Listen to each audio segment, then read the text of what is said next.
things that Craig and I like to say was that we could always make more money, but we couldn't always get these memories back.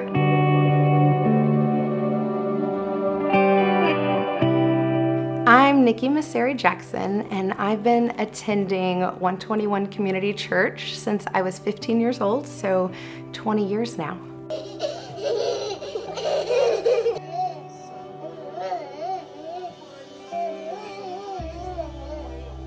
We intentionally chose to live in a smaller house beneath our means and tried not to collect as much stuff so that we could instead collect more memories. So we were always trying to travel together, whether it was somewhere small or visiting family. We took a really big Disney World trip when the kids were little that we weren't really sure we could afford, but we also knew we couldn't afford not to do it. Craig always made those trips so fun with his silliness and his goofiness, and breathed so much life into those trips and into our family, whether it was lifting the kids up on his shoulder or just being silly and playing monsters and lightsabers with them. We always had so much fun together, really living life to the fullest and making those memories together. When we got married, it was the recession, and we actually, about 6 months after we got married, we both were laid off at the same time. So our first year of marriage was difficult, but we were able to kind of swing back from that. He was such a great partner. We also attended a life group at 121 together with Amy and Elvis, and really grew a lot during that time. And he got plugged into a life group with a couple of other guys. He would go in the mornings, which he hated mornings, so that was saying a lot about how much he wanted to really become that true spiritual leader in our home. And he would go every week in the morning, get up super early to go meet with these guys to help grow his faith and his ability to lead us. We were so in tune with one another that it was so hard whenever that went away.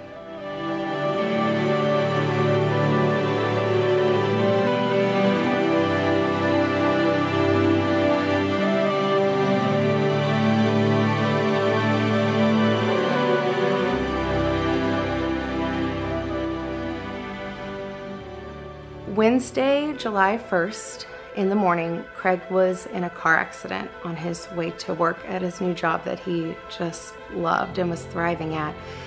We, meaning me and a lot of my adult family members, happened to be together that morning, which never happens on a Wednesday morning, when I got the call from JPS Hospital that he had been in a car accident and was in critical condition. I didn't know much other than that, but I knew I needed to get there as fast as I could. I sat there at his bedside for, I don't know if it was 5 minutes or 4 hours, not knowing what had happened to him, but seeing that he was on a vent in extremely bad shape. Doctor came in and talked to me, told me that it did not look good, that he had a traumatic brain injury. So I had to go home and tell my children that Daddy had been in an accident. It was a really dark moment in my life and in theirs. They didn't quite know what was going on. They were only 3 and 6 at the time. I got a call at 5 a.m. waking me up in the middle of the night, letting me know that he had died. I remember laying down on my bed, and my mom luckily was next to me. She had spent the night with me, and I could not think about anything but our family and my children and what we had lost, and never getting to hear his voice again or hear him laugh or watch him play Tickle Monster with the kids. I was honestly in a lot of shock, but we got to the hospital, and the first thing I asked was, where are the organ donation people? Of course, they had one there waiting for me, and so we were able, in one last gift of love, to donate his organs, and he was able to help 3 people, which at that time brought me a lot of peace. But that day I left the hospital and had to come home and tell my children that Daddy had died.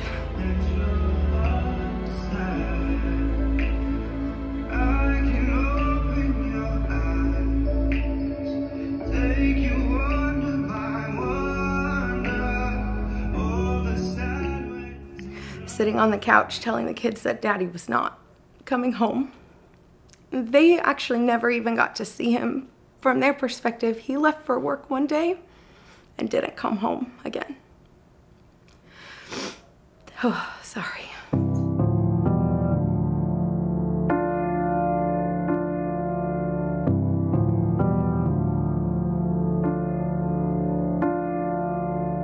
I wanted to make sure that they knew that just because they had lost Daddy did not mean they would lose Mommy too.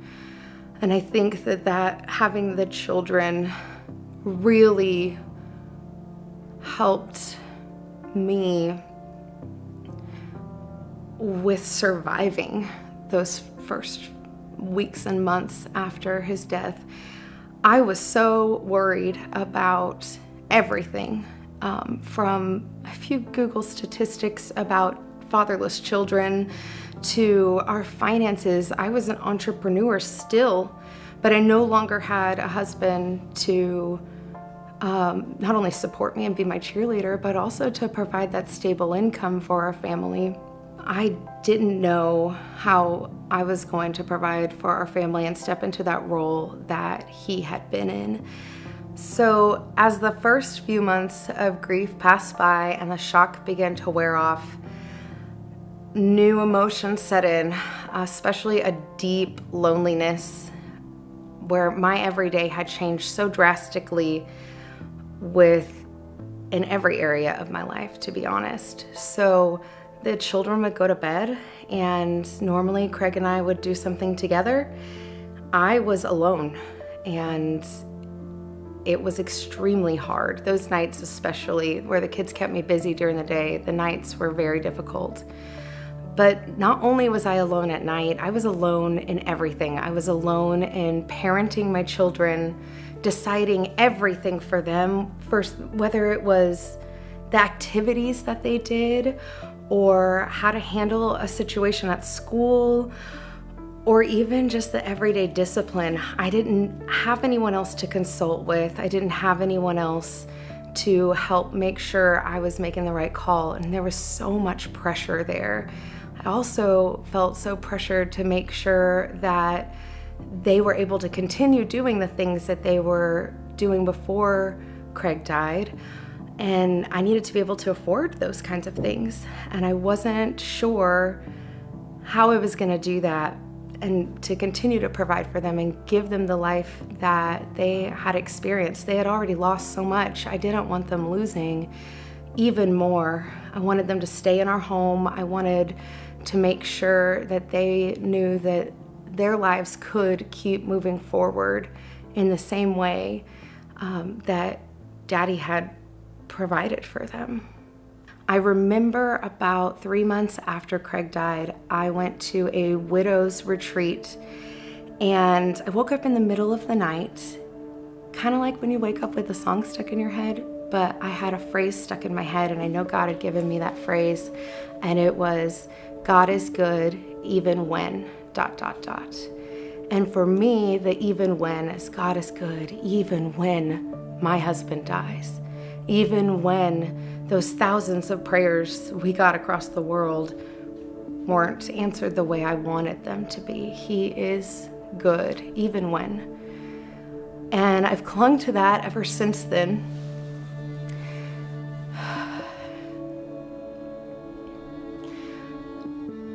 God has been so gentle to us during this time and so merciful.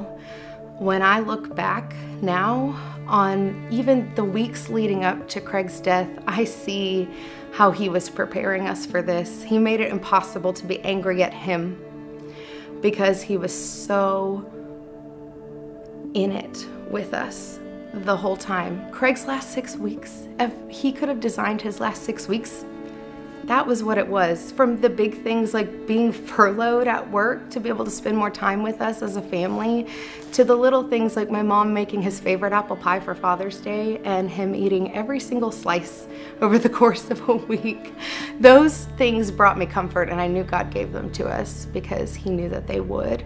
To the fact that his new job gave us some life insurance to help and set people into our lives that would be there for us in a way that I didn't know people could be there for each other. And I think that in general, when we go through hard things, sometimes it can be really hard to focus on those things or to even know that they're there because we're so blinded by grief. And we really have a choice to whether or not we lean into God during those times. And in this case, I didn't have a choice. I had to. It was the only way I could carry on. It was the only way I could get up every morning and take care of my children. And I'm so grateful that I only had the choice to lean into God and not lean into something else, because He is and was what kept me going through all of those hard days where it felt impossible. One of the hardest transitions I had to make was going from surviving every day and just getting through the day to thriving again and having hope for what God was going to do in my life and really embracing that. So when 2022 started, I decided to pick a word for the year, and I picked the word savor because I really wanted to focus on exactly where God had me each day.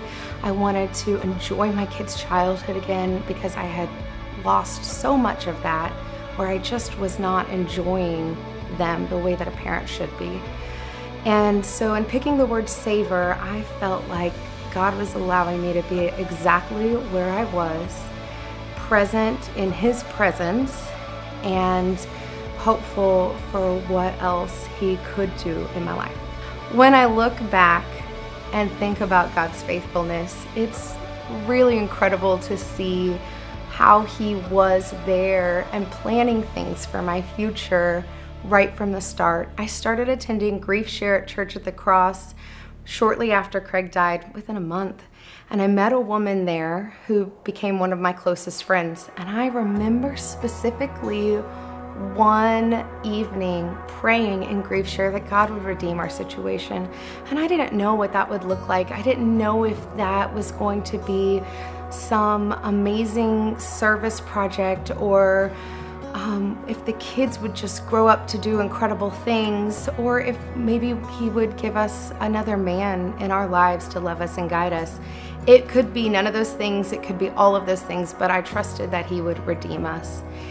And little did I know that the woman sitting next to me praying the same thing for her life would be the one that would eventually introduce me to my future husband. So she introduced me to Chris in the end of January of this year, right when I had started savoring every day, and it went fine. He would tell you it was a good enough date for a second one, but after that second one, we knew it was what God had for both of us. So he proposed March 27th, and we got married June 11th. We felt like, in obedience to what God wanted for us and for our family and for the kids to feel secure in that relationship. So we are just so grateful for Him stepping into our lives. And like I said, I didn't know if I would ever have that again. And I had made my peace with it, and I knew that God would redeem my story no matter what I wanted. It would be what He wanted. And I just pray that God continues to use me and Chris and the kids to bring glory to Him. I just pray that God would continue to use Craig's story through Chris and me and the kids to bring more people closer to Him, to make sure that Craig's death wasn't for nothing, and that His impact will continue throughout all of our lives and far beyond what He was able to live.